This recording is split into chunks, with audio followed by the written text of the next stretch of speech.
Oo mga bossing, tayo ay magkwentuhan na patungkol sa mga issues na nagaganap sa bayan natin Pilipinas. At nakakatawa yung mga balitang napapanood natin dahil kamakailan lamang ipinaliwanag nga natin sa inyo sa previous vlog natin kung yung tungkol dito sa remanding. So, dahil ang ang impeachment ng bawat impeachment is unique. Sa history ng Pilipinas, meron pa lang tayong actually tatlong impeachment. Oo. Una kay Era, pangalawa kay Corona. Hindi ko alam yung kay Sereno kung counted ba yon. Pero ito yung pinakabago, yung kay yung kay Pangulong Duterte, Sara Duterte. Ay, Pangulo, di pa Pangulo eh. Oo, dito kay Vice President Sara Duterte. Every impeachment is unique. Pero ang pinaka-unique, etong kay VP Sara. Kasi yung kay VP Sara na impeachment, unang-una sa lahat, ginanap siya or ipinasa siya bago mag-eleksyon. Tapos inabutan na ng eleksyon. Tapos ang pinakamasaklap, tatawid pa siya sa susunod na Congress. So, wala tayong kumbaga maraming presidents or maraming mga jurisprudence.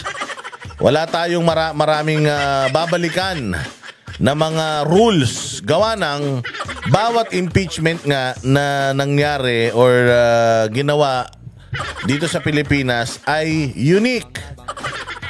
Tapos yung mga posisyon ay mga unique din. Isang speaker of the isang justice secretary. Ay hindi, justice secretary. Isang Supreme Court justice. Tapos isang presidente, ngayon naman vice president. So magkakaiba talaga at saka yung timeline din. So parang mag-e-eleksyon noong final. Tapos ipinasa sa Senado, mag-e-eleksyon. Tapos ng eleksyon, so 19th Congress to 20th Congress, kumbaga palipat na tayo ng panibagong kongreso. Pero 19th Congress siya ipinasa. So ngayon ang tanong kung tatawid ba ito sa 20th Congress, nag-adhere ba sila sa one impeachment per year? Yan yung mga question. So it's unique. Ibig sabihin wala pa talaga tayong rules na pwedeng sundin patungkol dito. Meron impeachment rules na ginawa pero dahil nga kumbaga yung impeachment rules na yan in place pero hindi yan siya nagtatapos dyan. Hindi na yan yung parang masasabi natin na 10 Commandments. Hindi na pwede maging 11. Yung 10 Commandments, 10 yun. Naka-stack na siya doon. Pero itong rules ng impeachment, mga bossing, hindi siya sarado. Bukas siya. Kasi nga hindi tayo laging nagkakaroon ng impeachment. So every time na mayroong mga ganitong bagay, talagang malalim yung debatehan. Nagdedebate lahat kung sino ang tama, sino ang mali, ano yung dapat gawin, ano yung hindi dapat gawin. Lahat nag-a-assume dahil nga hindi tayo sanay na merong ganitong klase ng proceedings dito sa Pilipinas. So ano ang gagawin natin? Ang gagawin natin, we will start a new precedence. Ngayon dahil ito yung mga sitwasyon, sa susunod na maulit ito, mag-a-adjust na ngayon yung rules ng impeachment na yan. At sino ang magsasabi whether ang lumabag ka ba sa batas, sumunod ka ba sa batas, ito yung tama, ito yung mali. Ang pwede lang pong mag-distinguish at magsabi whether tama o mali yan po ang Supreme Court. Kailangan po mahabang pag-iisip, pagtatalo-talo. Diyan sa Korte Suprema, may oral argument para magkaroon tayo ng panibagong panuntunan. Sila ang magdi-decide ano yung tama at ano yung mali. Walang iba sa bayang Pilipinas kay presidente kang kupal ka, kay abogado ka, kay congressman, senador ka. Wala pong magsusupersede sa kapangyarihan ng Korte Suprema para mag-interpret ng batas. Boss Dada, sila nga gumagawa ng batas, congressman tsaka senador eh. So bakit hindi sila dapat mag-interpret ng batas? Ayun, kasi nga po hindi nila mandato yun. Gagawa kayo ng batas and then kami, then isi-certify yan ng presidente and then Supreme Court ang i-interpret niyan. Ano yung tamang approach? Ano yung tamang interpretasyon? Ganun yun.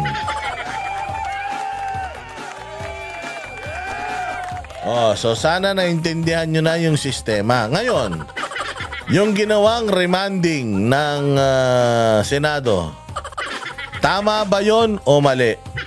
Papaano mo masasabing mali yun? At papaano mo rin masasabi na tama yun? Wala ngang precedence. Ibig sabihin, hindi pa nangyayari yun. Sinong gago ang magsasabi na tama o mali yun?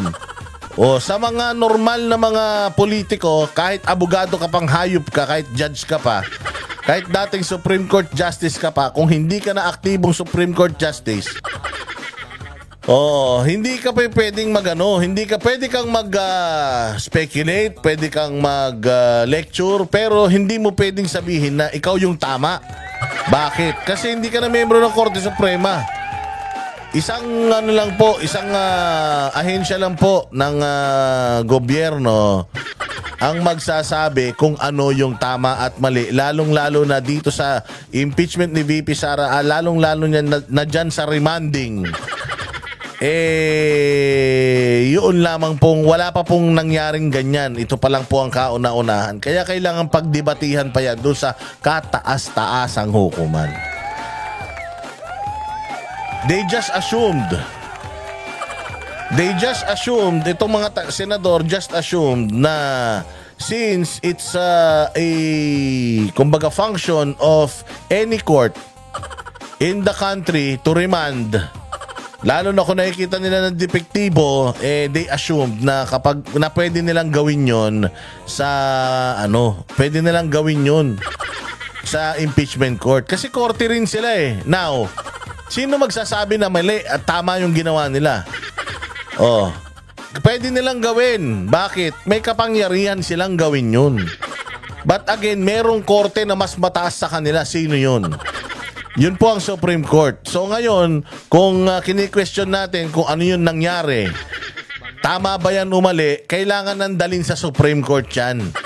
Because it's not up for the Congress to say it's unconstitutional. Unang-una sa lahat, hindi naman talaga sila ang dapat nag-i-interpret ng konstitusyon, mga ogag. Lahat yan is all propaganda. Ginawa nila ng Congress yung sa tingin nilang tama. Nagreklamo ba Senado? Hindi. Ngayon, ang Senado, ginawa rin nila yung sa tingin nilang tama. Nagreklamo ba ang Kongreso? Oo. Nag-iiyak ang mga buwaka ng ina. Ngayon, so sino mas tama sa kanila? Ang tama ba, Senado o Kongreso? Malalaman yan kung magpa-file kayo kanya-kanya ng mga kaso sa Supreme Court. Kanya-kanya ng claim ninyo sa Supreme Court and then let the Supreme Court decide kung sino ang tama sa inyong dalawa. Yan po ang sitwasyon ng batas at ganyan po tayo. Para mas maintindihan natin yung sinasabi ko, pakinggan natin itong report ni Ed Lingao. Medyo nagka-rumble-rumble na sa issue ng impeachment dahil tumuwid na po ito sa mga bagay na wala pala tayong karanasan. O nga't mayaman ng Gets? Tumawid po ito sa isang bagay na wala tayong karanasan. So who will decide whether this first instance yung mga nangyari because of this first instance, tama o mali. O sino ang magsasabi niyan? Parang fake news din yan. O sino ang magsasabi kung sino ang fake news? Ano ang fake news? At sino ang nagsasabi talaga ng totoo? O hindi ba mahirap malaman kung ano yung totoo sa hindi? Bakit? Oo, mahirap malaman 'yan dahil nga walang ahensya ng gobyerno ang nagsasabi na etong mga balitang to ang totoo, ito ang mga balitang to ang tama. Kumbaga, walang inatasan ang Diyos at ang gobyerno na magsabi kung sino ang tama at mali. Kaya nagkaroon ng mga batas patungkol sa slander, libel, cyber libel, di ba? Para magamit ninyo at magkaroon ng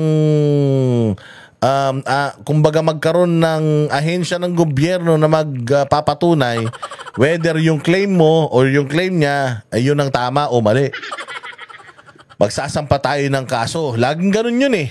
O, syempre ako bilang agrabyado, sasabihin ko na agrabyado ko. Yung namang umagrabyado sa'yo, sasabihin niya siya agrabyado. Siya yung biktima. So, lahat tayo biktima. So, sino ngayon na magdi-distinguish? Sino ngayon na magdi-decide kung sino sa ating dalawa ang nagsasabi ng totoo? O, hindi ba korte? O, laging ganun. So, dito rin, since ito yung kauna-unahan, sino magsasabi ngayon kung tama ba itong ginawa ng Kongreso o hindi? Kasi sa mga Duterte supporters, itong ginawa ng Senado, victory for them. Pero dito naman sa mga anti-Duterte, itong ginawa ng Senado, parang kahindik-hindik na sa kanila. Tinan mo yung diferensya, makikita mo yung diferensya ng mga tao dito sa Pilipinas. O diretso natin 'to. Ating karanasan sa mga impeachments sa loob lamang ng higit.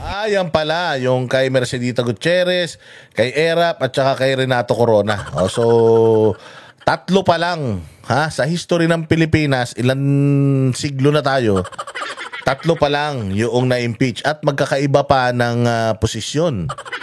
O hindi ba? Dahil yung pang-apat na magkakaroon ng impeachment case, yun yung kay VP Sara, which is Vice President, i-impeach mo. Di ba? Isang dekada.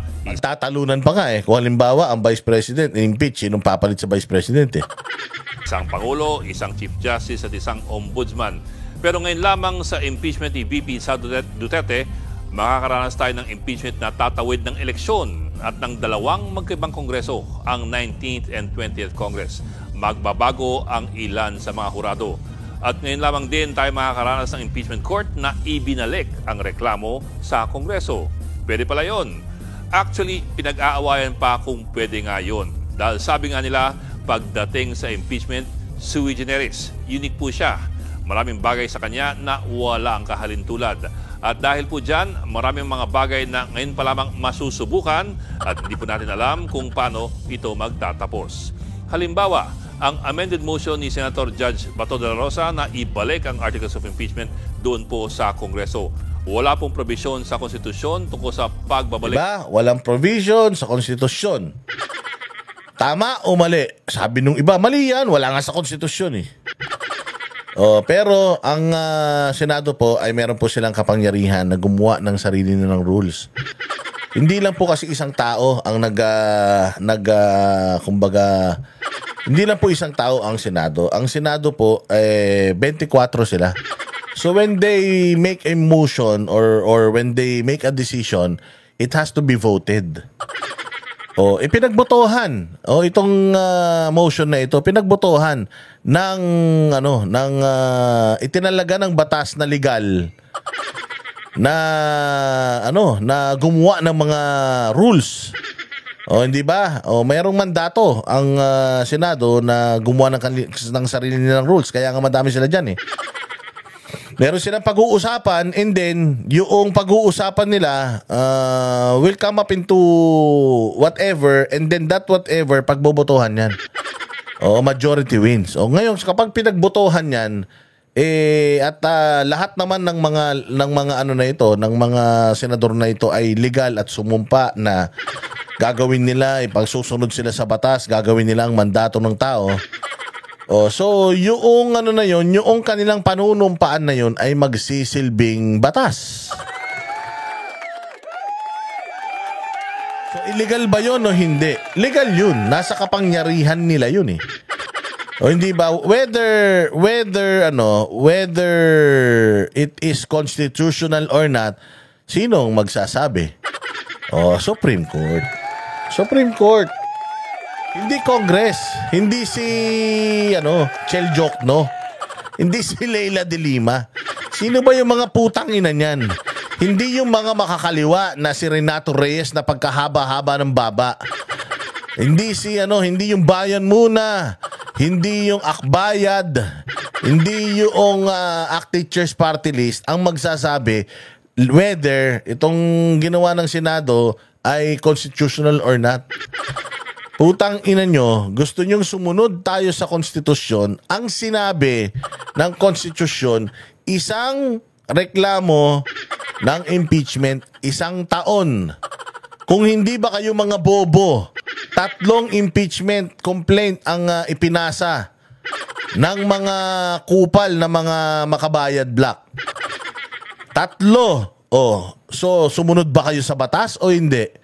Ang usapan, kung batas ang pagbabasihan, hindi ako eksperto pero ito ang naririnig natin, sinasabi ko lang, na kapag ikaw ay merong impeachment complaint, dapat yan tatanggapin ng secretariat yan at dadalhin sa Speaker of the House. And then, magdi-decide po ang Speaker of the House kung itatakel ito ng plenaryo nila o hindi. Kung hindi, dapat may rason kung bakit. Kung itatakil ito, dapat ang magiging botohan is impeached or not impeached. Ganun lang yun eh. Anong ginawa ng putang inang Congress sa 3 na yan? Sa 3 impeachment complaint na yan. Anong ginawa nila? Hindi nga nila pinag-isa eh. May dumagdag pa pang-4 ang nagdemanda or ang nagpasa ng impeachment complaint sa Kamara, yung mga pare. Pang-4. Ano nangyari dun sa 3? Akala ko ba isang impeachment complaint 1 taon? Hindi ba palpak yun? Hindi nyo nga masagot-sagot yun eh. Hindi nyo pa nga dinideny yung sinabi ni Toby Chanco na nagkabayaran para pirmahan niyang articles of impeachment na yan eh. Hindi ba hindi nyo sinasagot yung 2 na yun? Putang ina nyo. Nagpamisa pa kayo. Mamaya puntahan natin yan. Pero tuloy natin to. Ng articles of impeachment sa Kongreso. Wala rin banggit nito sa rules of impeachment ng Kongreso o ng Senado. Pwede bang gawin ito? Well, ginawa na nga po ng Senado. Ang tanong kung ito ba ay pinapayagan. Pero sino magsasabi kung ito ay papayagan? Ang Korte Suprema ba? May ilang desisyon na po ang Korte Suprema sa nakaraang mga impeachments pero wala pa tungkol sa isyong ito mismo. Wala pa. So kailangan dalin lahat ng mga nakikita nating irregularities dito sa Korte Suprema. Now, yung kampo ni VP Sara, nag-file na at marami pa kami. Kasama kami sa mga nag-file ng TRO dyan sa impeachment ni VP Sara dahil nga hindi sila sumunod doon sa batas at politika lang ito. Nagsampa si Attorney Torion, kami yung isa sa mga tawag din petitioners. Tapos meron pa siyang panibagong isinama doon sa una ng TRO. Yung additional na information documentation tungkol dun sa una naming isinampa. Ang VP Sara nagsampa rin ng sarili niya. So meron ng 2. Hindi pa sumasagot ang Supreme Court. At walang ibang may kapangyarihan. Walang ibang may karapatan na magsabi at mag-interpret ng batas kundi ang Supreme Court. Sila po ang kataas-taasan hukuman. Wala na pong mas tataas sa kanila. So dapat talaga kung ano man yung nakikita natin ditong mali, kung ang Congress nakikita mali ang ginawa ng Senate, dapat iakyat ng Congress yan sa Supreme Court. Pero bakit hindi nila ginagawa? Oh, 'di ba? Kasi nga masyadong matagal 'yan. Kailangan na nilang masiraan si Inday Sara ngayon pa lang. Wala naman talagang accountability dito. Kaya nga tama yung sinasabi ni Amy Marcos na anong accountability, mga ulul kayo? Ang sinasabi ninyo, wala naman nakukulong dito sa putangin ng impeachment proceeding na ito. Napapatalsik lang. So asa na accountability dun? Kung accountability ang hinahanap mo, dapat may kulong. Kung ikaw ay lumabag sa batas, dapat makulong ka. Ganun ang accountability. Ang daming isinampang kaso kay VP Sara ng Department of Justice at ng kung sino-sinong individual. Nandoon ang accountability. Kasi kapag natalo si VP Sara sa mga kaso na yan, pwede siyang makulong. So ayun ang accountability. Pero dito sa Senate, dito sa impeachment na ito, walang accountability to. Kasi tingnan mo, kapag ikaw ay na-impeach, ano lang ang magiging sentensya mo? Matatanggal ka sa posisyon. Ano yung posisyon mo? Political. Pangalawa, perpetual disqualification sa lahat ng posisyon sa gobyerno. Ano yung gobyerno? Politika. So, ibig sabihin, yung impeachment, politika lang. Asan ang accountability dyan?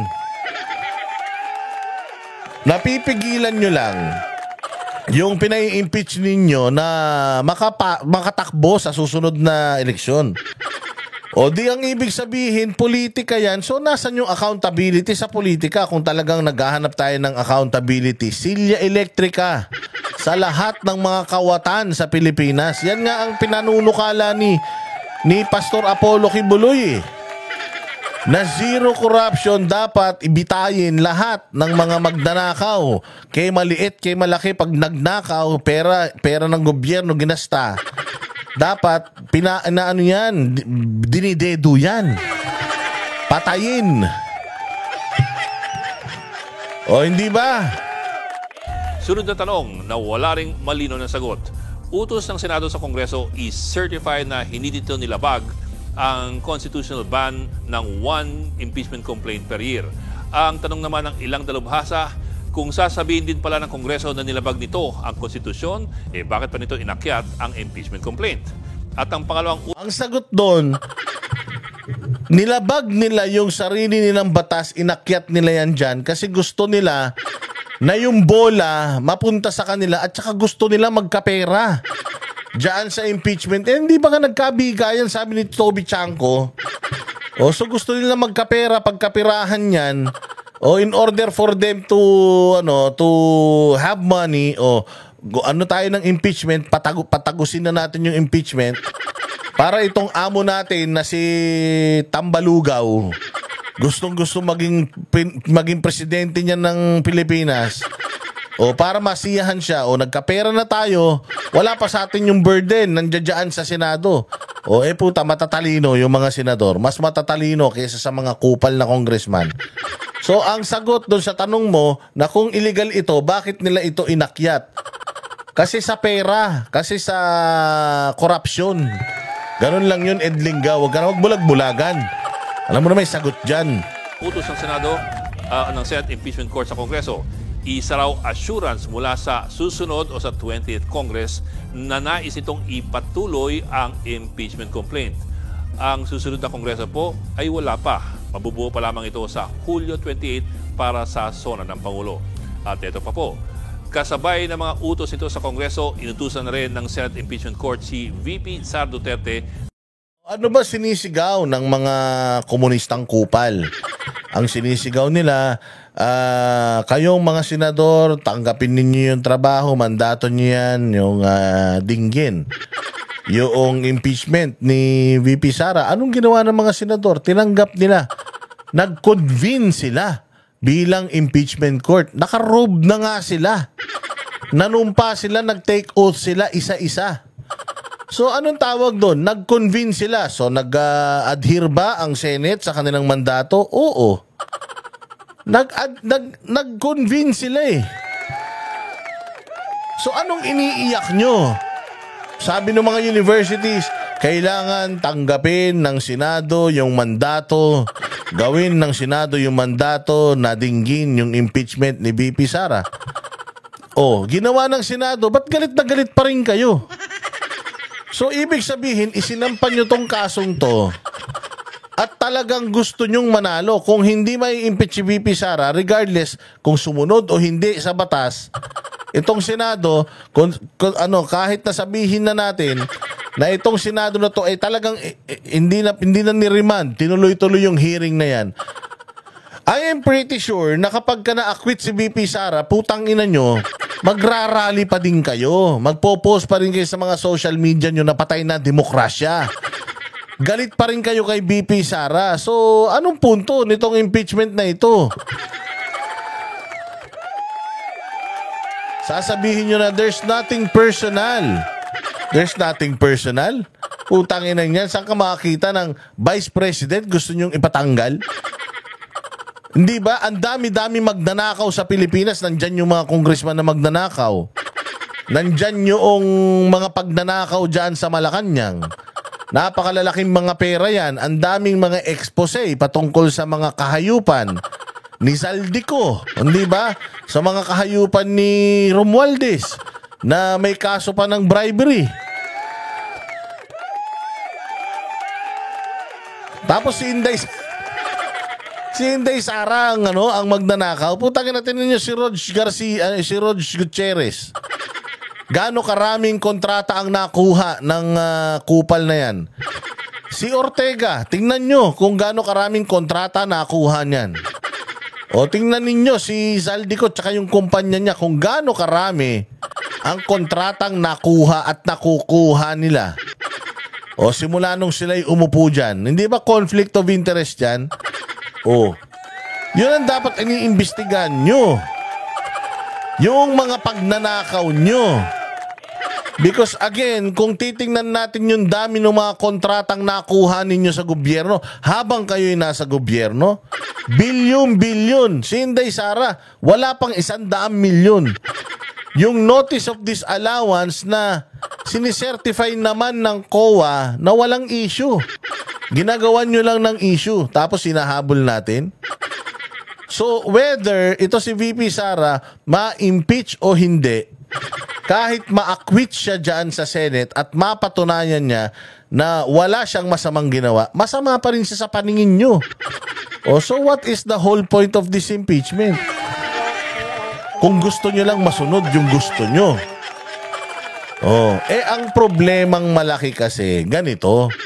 Oh, ang problemang malaki, si VP Sara, ang nasa likod niya, mamamayang Pilipino. Buong sambayan ng Pilipinas. Kayo, ang mga nasa likod nyo, alam nyo kung sino? Bukod sa mga komunista, yung pera. Nasa inyo ang kapangyarihan. Pero hindi nyo naiintindihan na ang demokrasya, ang kapangyarihan niyan, tao, hindi pera. So, kung kakampi ni VP Sara ang demokrasya at nasa likod ni VP Sara, nagrarally sa likod niya lahat ng mga Pilipino, hindi siya magkakamali. At mae-expose yung kahayupan nyo dahil mga kawatan kayo lahat. Na magbigay ng sagot sa mga kasong kanyang kinakaharap sa loob lamang ng 10 araw, 10 days deadline. Matapos niyan, ang mga House prosecutors naman ang bibigyan ng Senate Impeachment Court ng 5 araw para sagutin ang sagot ni VP Sara. Yun lang, pinasasagot na sa Vice Presidente ang mga alegasyon na pinabalik naman ng Senate Impeachment Court doon sa Kongreso. Lahat po yan, ilan lamang sa mga bagong isyong kinakaharap ng Senate Impeachment Court at ng taong bayan. Iba't iba ang mga sagot, depende po kung sino ang iyong tatanungin. Yun, iba't iba ang sagot, depende kung sino yung tatanungin mo. So, with that, let's say 5 yung nagsasabing mali, 5 yung nagsasabing tama, so sino yung tama ngayon? Who will decide? You know who? Aside from Supreme Court, taong bayan ang magde-decide kung ano yung tama para sa kanila. And sila ang nakakaramdam kung ano talaga yung merong direktang epekto sa kanila. Imagine, if VP Sara will get impeached, wala tayong kandidatong matino sa 2028. Anong mangyayari sa Pilipinas? Wala nga nangyari sa Pilipinas nitong 3 taong huli. Kami ang boses ng masa, hindi natatakot. Katotohanan lang, di kami nalulunod. Walang bahid ng sismis, lahat ay totoo. Kahit sino ka pa, pag mali ka babanatan ka. Walang pinipili kulay, wala kaming kinikilingan. Basta para sa bayan, kami lalaban. Pag tama palakpakan, pag mali banatan. Di matitinag, di matatakot, para sa bayan tuloy ang sigaw. Sa harap ng kamera, walang halong takot. Mga baluktot, lahat kayo'y tutumba. Ang hustisya at totoo, yun lang ang mahalaga. Kahit sinong harang, di kami matitinag.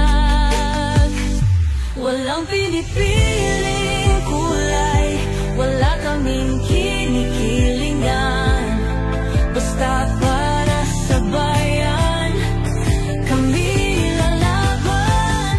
Pag tama palakpakan, pag mali banatan. Di matitinag, di matatakot, para sa bayan tuloy ang sigaw.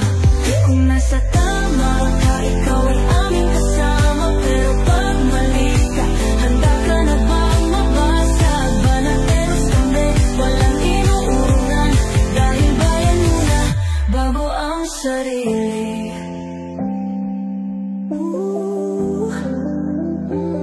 Bago ang sarili.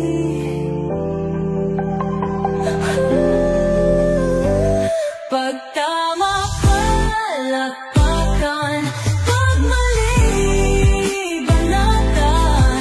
Banateros ang sigaw, katotohanan ang laban.